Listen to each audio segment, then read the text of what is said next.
Most of us know that Barabbas was the man the people chose to have released instead of Jesus, but we really don't know a lot more about him.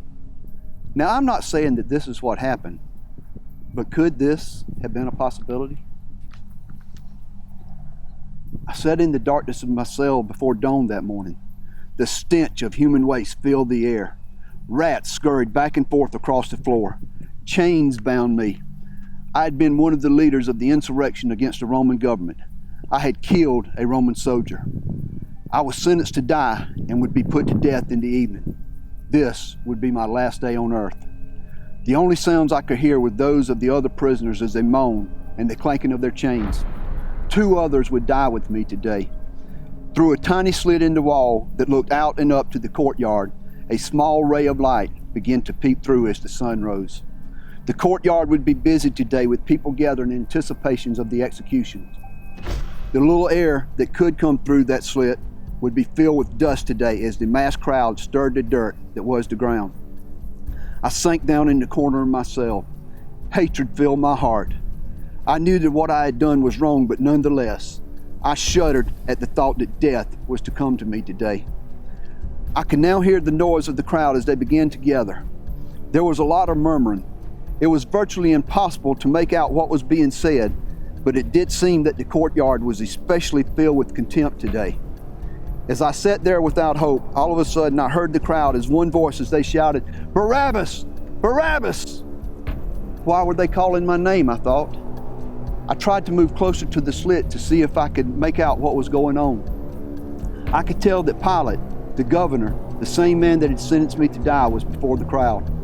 I could hear him as he spoke, but could not understand what he was saying.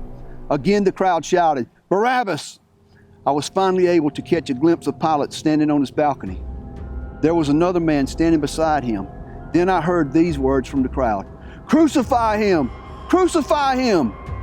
The anger of the crowd continued once again as I heard them shout, "Crucify him!" I knew I had been sentenced to die by crucifixion, a hideous type of death, but still I did not understand what was going on.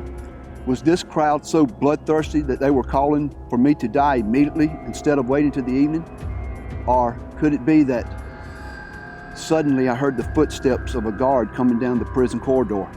I heard as he unlocked the door to my cell. I fell to my knees. This was it, I thought. This is the end of my life. He opened the door and pointed up at me and shouted, "You, get up!" He unshackled my chains. As I arose, he grabbed me by the arm and he led me out of my cell out towards the exit of the prison. He opened the main door to the prison and threw me to the ground. Then what he said confused and shocked me. "Go your way, Barabbas. You have been pardoned. Someone has taken your place." Was this a mistake, I thought? Was I truly being set free? I quickly gathered myself and started looking for a way to get out of the city. Surely if one of the Roman soldiers recognized me, I would still be put to death. As I was making my way towards the city gate, once again I heard the crowd cry out, "Crucify him! Crucify him!" As much as I wanted to escape this place, I could not help but turn my head back towards the courtyard. Then I saw it. This man that had been standing beside Pilate was being beaten by the Roman guards. They were whipping him over and over again unmercifully. The crowd was spitting upon him and cursing him. Even Caiaphas, the Jewish high priest, mocked him. But who was he? And why had he been condemned to die instead of me? The next several hours seemed as a blur. I watched as he was led down the streets of Jerusalem. I saw him struggle as he fell beneath the weight of the wooden cross that he bore. I saw the blood ooze from the stripes on his back and legs that he'd received from the beatings. They led him out of the city to the hill called the Skull. This was the place that I was supposed to die on this evening. I saw the other 2 men that I was to die with hanging on 2 crosses. They forced this man to lie down on his cross with his arms spread across the beam. I could not help feel the torturing pain within me as they nailed a spike through his right hand and then his left and finally through his feet. Then they lifted his cross up between the other 2 crosses and dropped it in the ground. He screamed in agony as his flesh ripped in his hands and feet. I knew that should have been me and that he must be feeling excruciating pain. I stayed at a distance. I dared not continue up the hill where most of the crowd had gathered. but nevertheless, I had to understand why all of this was happening. A few that were in the crowd were weeping at the foot of the cross, but most were mocking this man. The Roman guard stripped his robe from him and appeared to gamble for it. It seemed as though days went by with them continuing to mock him and laugh at him. I heard one in the crowd shout, "He saved others, let him save himself."